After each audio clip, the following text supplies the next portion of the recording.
20 работнички од штипската текстилна фирма Алконтекс денеска протестираа за плата. Бараат 100% исплата на плата, личниот доход за месец април, кога дома биле испратени на принуден одмор. Бидејќи ги истрошивме сите механизми за да ни се исплати плата во законски предвидените рокови, согласно Законот за работни односи, го правиме овој протест со цел да ја известиме јавноста, институциите и работодавачот дека е незаконско ваквото кршење на нашите права и доценење на плата, особено во време на ваква економско, социјално и здравствена криза. Зашо? Нека ми даде сега објаснување зашо плата нема. Ја чекам плата, имам дома сметки. Зашо на тие што одат на работа плата има? И сега, што да правиме ние? Кредити еден куп, сите имаме кредити тука. Само стасуват од банките извештај. Кој мене ќе ме чека? Одека јас ние пари да најдеме тука за кредити да ги платиме? А сметките, а струја, а вода, а телефони? Покрај останатите меѓу денешните протестанти беше и трудницата Жаклина Донева. Само си го бараме правото кое што не следува и кое што самите трудници сме ослободени од пандемијата. Ризикот за нашето здравје и за нашите најмили кои што ги чуваме во нас. Дополнителни стреси и дополнителни трошкови кои што не следуваат од после по самиот процес. Во контекст на барањата, работничките денеска очекуваа и побараа средба со представник на нивната фирма, но наместо разговор тие добија само кратко објаснување. Од вчера наваму тие престојували се обраќале на погрешна адреса. Најверојатно од неинформираност луѓето се собрале на оваа адреса.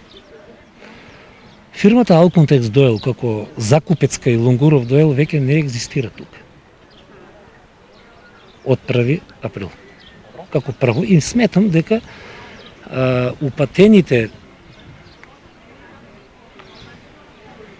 пораки што се покушават да ги сега не би сакал да изјавата да ја проширувам на непожелни теми, значи би требало прво да ја упатат на вистинската адреса. Освен работниците на лице место денеска со подршка беа присутни од Гласен текстилец. Ова што се случува моментално не е фер, иако се работи за доцење што се вика на една плата, сепак не е коректно.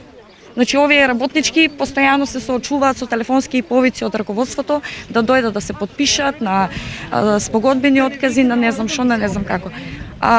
Нека ги дадат одговорите институциите, ние поднесовме веќе секаде. За лидерот на Конфедерацијата на самостојни синдикати Благоје Ралповски, случајот треба да го истражат други институции. Сигурно треба да влезе и финансова полиција и треба подопрен глас и јавното обвинителство да остори истрага да видиме што се случувало во оваа фирма и зашто овие работници останале без работа, а дел од работниците се вработени во иста фирма во исти објект. Капиталот не може така лесно да се префрла од една на друга фирма, треба да се има трага на парите, трагата на парите знаеме дека институциите можат да ја направат и можат да си ја откријат каква злоупотреба е направено на работничките кои што се денеска тука. Во текот на денов со писмена реакција се огласи менаџментот на спомнатата Алкон текстилна компанија. Предпријатието Алконтекст Дуел се до март 2021 редовно ги исплаќа платите и надоместоците од плата, вклучувајќи и годишен одмор и регрес за годишен одмор.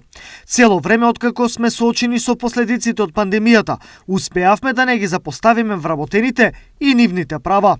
Сепак во април дојдовме во ситуација на собраните обврски да бидат преголем товар и во моментов не сме во можност да на преостанатите 47 вработени им обезбедиме плата за април 2021 година. Се надеваме дека во наредните 10 до 15 работни денови ќе го надминеме и овој проблем. Стои во писменото известување од менаџментот на Алконтекс Доел. И покрај известувањето дека плата ќе има најмногу за 2 недели, протестот ќе продолжи и во наредните денови. Според Гласен текстилец, освен денес незадоволните протестирачки, со идентичен проблем во регионот се соочуваат околу 300 работници во Штип, Пробиштип и Кочани.